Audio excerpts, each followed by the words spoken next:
اور یہ توحید جسے کہا جاتا ہے وہ یہی ہے کہ اللہ رب العالمین کی ربوبیت میں، اس کی ذات میں، اسماء و صفات میں اور اس کی حاکمیت میں کسی دوسرے کو شریک نہ کیا جائے۔ اگر کسی دوسرے کو اس کے ساتھ ملا دیا تو یہ سب سے بڑا شرک ہے جو ناقابل معافی جرم ہے۔ اور اسی کے لیے اللہ رب العالمین نے سارے انبیاء کو بھیجا۔ جتنے نبی آئے ان کی دعوت یہی تھی۔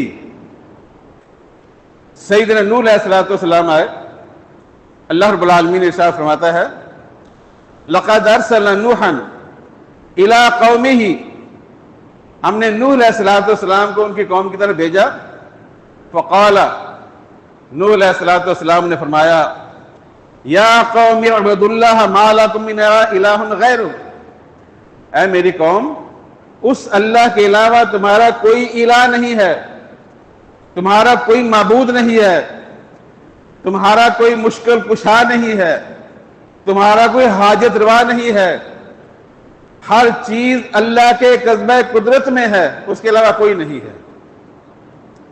سیدنا ہود علیہ السلام آئے، انہوں نے بھی اپنی قوم کو یہی کہا یا قوم اعبدوا اللہ ما لکم من الہ غیرہ، اے میری قوم اس اللہ کے علاوہ کوئی معبود نہیں، کوئی الہ نہیں، کوئی عبادت کے لائق نہیں، صرف وہی ایک ذات ہے۔ سیدنا صالح علیہ السلام نے بھی یہی دعوت دی، سیدنا شعیب علیہ السلام نے بھی یہی دعوت دی، بلکہ اللہ رب العالمین نے ایک مقام پر فرمایا کہ وَمَا أَرْسَلْنَا مِن قَبْلِكَ مِن رَسُولٍ إِلَّا نُوحِي إِلَيْهِ أَنَّهُ لَا إِلَٰهَ إِلَّا أَنَا فَاعْبُدُونِ، کہ دیکھو اے ہمارے پیغمبر، ہم نے آپ سے پہلے جتنے نبی بھیجے ہیں، جتنے رسول بھیجے ہیں، ان سب کی طرف یہ وحی کی ہے انہ لا الہ الا انا، کہ میرے سوا کوئی الہ نہیں، کوئی مشکل ٹالنے والا نہیں، کوئی عبادت کے لائق نہیں، کوئی اولاد دینے والا نہیں، کوئی مشکلات کو دور کرنے والا نہیں، انا صرف میں ہی اللہ کی ذات ہوں، فاعبدون میری ہی عبادت کرنا ہے۔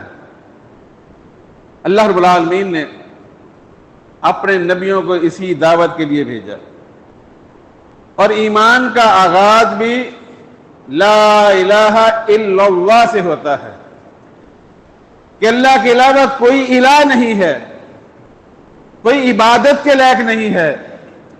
لوگوں نے لا الہ الا اللہ کا مفہوم بھی تبدیل کر دیا ہے۔ لا الہ الا اللہ کہتے ہیں مطلب مفہوم یہ ہے کہ ہمیں کوئی اللہ کے سوا کوئی مطلوب نہیں، کوئی مقصود نہیں، کوئی موجود نہیں، الا اللہ، صرف اللہ ہی ہے۔ یہ معنی نہیں ہے، معنی یہ ہے کہ لا الہ الا اللہ، اللہ کے علاوہ کوئی عبادت کے لائق نہیں، کوئی قیام کے لائق نہیں، کوئی سجدے کے لائق نہیں، کوئی رکوع کے لائق نہیں، کوئی نظر و نیاز کے لائق نہیں، کوئی قربانی کے لائق نہیں۔ سارے عبادت کے معاملات صرف ایک اللہ کے لیے ہیں۔ اللہ کے نبی صلی اللہ علیہ وسلم نے جب آ کر مکے والوں کو دعوت دی تو مکے والے اللہ کو مانتے تھے، انکار نہیں کرتے تھے۔ قرآن مجید میں جگہ جگہ اللہ نے فرمایا ہے کہ آپ ان سے پوچھیں آسمان کس نے بنایا ہے، کہیں گے اللہ نے۔ پوچھو زمین کس نے بنائی ہے، کہیں گے اللہ نے۔ پوچھو ان سے یہ سب چیزیں کس نے پیدا، کہیں گے اللہ نے۔ یعنی وہ اللہ کو مانتے تھے، اور ماننے کے ساتھ ساتھ خانہ کعبہ کے اندر 360 بت الہ معبود بھی رکھے ہوئے تھے۔